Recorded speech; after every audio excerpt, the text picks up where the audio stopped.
আয়ুষ্মান ভারত প্রকল্প অর্থাৎ এই প্রকল্পের মাধ্যমে একটা কার্ড দেওয়া হবে যেটার নাম হচ্ছে আয়ুষ্মান ভারত কার্ড। এই প্রকল্পে এবং এই কার্ড দিয়ে আপনি 5 লক্ষ টাকা পর্যন্ত আপনার যে ফ্রি চিকিৎসা বিভিন্ন হসপিটাল সহ নার্সিংহোমে আপনি করে নিতে পারবেন। এই আয়ুষ্মান ভারত প্রকল্পে ইতিমধ্যে অনেকেই তার যে অফলাইন ফর্ম সেটা বেরিয়েছিল শিবিরের মাধ্যমে, সেই শিবিরে গিয়ে অনেকেই কিন্তু অফলাইন ফর্মের মাধ্যমে আবেদন করে দিয়েছে। তার সংখ্যাটা প্রায় কিন্তু 28 লক্ষ ছাড়িয়েছে। আমরা রিপোর্টে কিন্তু সেই বিষয়ে আপডেটও দিয়েছি। এখন এই যে আয়ুষ্মান ভারত প্রকল্পে যে সমস্ত উপভোক্তারা আবেদন করেছেন এই কার্ড পাওয়ার জন্য, ফ্রি চিকিৎসা করার জন্য, এই আয়ুষ্মান ভারত প্রকল্পে যারা আবেদন করেছেন তারা এই আয়ুষ্মান ভারত প্রকল্পের কার্ড কবে থেকে পাবেন, কিভাবে পাবেন, তার একটা রূপরেখা কিন্তু রাজ্য সরকার তরফ থেকে নির্দেশিকার মাধ্যমে জানিয়ে দিয়েছেন আজকের। এবং এছাড়াও একটা বিষয়ে, যারা পূর্বতন সরকারের স্বাস্থ্যসাথী প্রকল্পের নাম যাদের ছিল তারা আয়ুষ্মান ভারত প্রকল্পে যদি আসতে চায় কিভাবে তার পদ্ধতি রয়েছে, কি রূপরেখা রয়েছে, যারা স্বাস্থ্যসাথী প্রকল্পে ছিল বা এখনো বর্তমান রয়েছে তাদের নাম কিভাবে বাছাই করে আয়ুষ্মান ভারত প্রকল্পে নিয়ে আসা হবে, সেই বিষয়টাও কিন্তু রাজ্য সরকার নির্দেশিকার মাধ্যমে জানিয়ে দিয়েছেন। আজকের এই ভিডিওতে আমরা বিস্তারিতভাবে জানানোর চেষ্টা করব যারা আয়ুষ্মান ভারত প্রকল্পে শিবিরে গিয়ে অফলাইন ফর্মের মাধ্যমে আবেদন করেছেন তারা সেই আয়ুষ্মান ভারত প্রকল্পের কার্ড কবে থেকে হাতে পাবেন, এবং যারা স্বাস্থ্যসাথী প্রকল্পের নাম নথিভুক্ত রয়েছে তারা আয়ুষ্মান ভারত প্রকল্পে নাম নথিভুক্ত করতে পারবেন কিনা, যদি করতে পারে তার কি পদ্ধতি রয়েছে, কিভাবে করবেন সরকার, সে বিষয়ে যে নির্দেশিকা চলে এসেছে সমগ্র বিষয়টা কিন্তু আমরা আজকের এই ভিডিওতে বিস্তারিতভাবে জেনে নেওয়ার চেষ্টা করব। Welcome to my YouTube channel. ভিডিওটি দেখার জন্য অসংখ্য ধন্যবাদ। ভিডিওটি সম্পূর্ণভাবে দেখার আগে ছোট্ট একটা অনুরোধ, যদি চ্যানেলে নতুন হয়ে থাকেন অবশ্যই চ্যানেলটা সাবস্ক্রাইব করে রাখবেন এবং নোটিফিকেশনটা অন করে রাখবেন এই ধরনের সমস্ত আপডেট কিন্তু সবার আগে পাওয়ার জন্য। চলুন আজকের ভিডিওটি আমরা বিস্তারিতভাবে দেখে নিই। পশ্চিমবঙ্গে আয়ুষ্মান ভারত চালুর প্রক্রিয়া দ্রুত গতিতে এগিয়ে চলছে বলে জানালেন রাজ্যের পুর ও নগরায়ণ মন্ত্রী অগ্নিমিত্রা পল।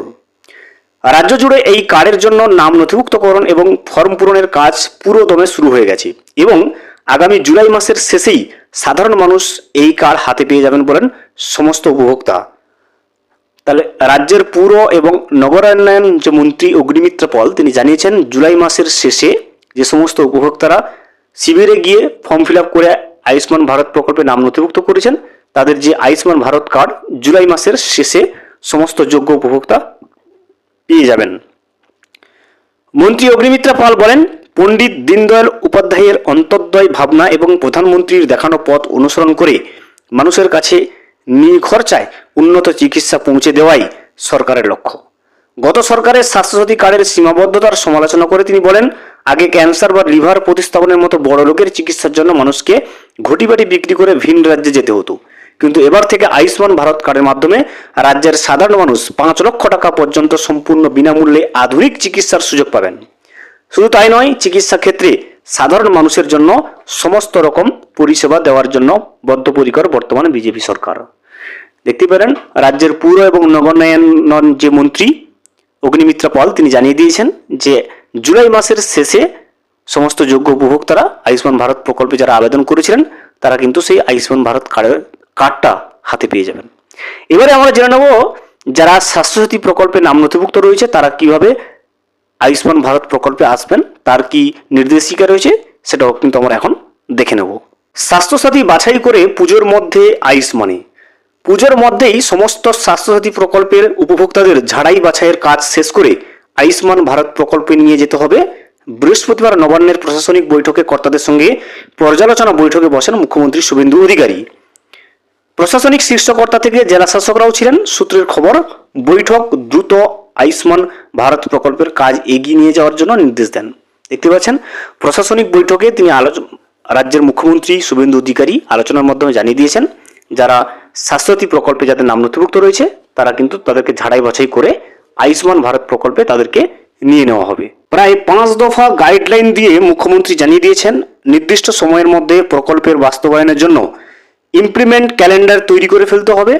সরকারি অর্থ খরচে কড়া নজর রাখতে হবে। পরিষেবা প্রদানকারী অফিসাররা কে কোন দায়িত্বে রয়েছেন তাদের নাম নম্বর প্রকাশে থাকবে যাতে আমজনতা পরিষেবা পাওয়ার ক্ষেত্রে সমস্যা হলে তাদের সরাসরি যোগাযোগ করতে পারেন। নিয়মিত এলাকার বাসিন্দাদের সঙ্গে বৈঠক করতে হবে। যাতে কোনো অসুবিধা হইলে তা সরাসরি প্রশাসনের নজরে আসে এবং তা ব্যবস্থা নেওয়া সম্ভব হয়। সমস্ত তথ্য ও ডেটাবেস যাতে স্বচ্ছতার সঙ্গে থাকে সে বিষয়ে সতর্ক থাকতে হবে বলে নির্দেশ দেন মুখ্যমন্ত্রী শুভেন্দু অধিকারী। দেখতে পাচ্ছেন যারা স্বাস্থ্যসাথী প্রকল্পে রয়েছে তাদের নাম ঝাড়াই বাছাই করে তাদেরকে কিন্তু পুজোর মধ্যে আয়ুষ্মান ভারত প্রকল্পে নিয়ে আসা হবে এবং জুলাই মাসের শেষে যারা ইতিমধ্যে আয়ুষ্মান ভারত প্রকল্পে আবেদন করে ফেলেছেন তাদের আয়ুষ্মান ভারত প্রকল্পের কার্ড জুলাই মাসের শেষে হাতে পৌঁছে যাবে। ভিডিওটি সম্পূর্ণভাবে দেখার জন্য অসংখ্য ধন্যবাদ। এখনো পর্যন্ত যদি চ্যানেলে নতুন হয়ে থাকেন এবং সাবস্ক্রাইব না করে থাকেন অনুগ্রহ করে চ্যানেলটা সাবস্ক্রাইব করে পাশে থাকবেন।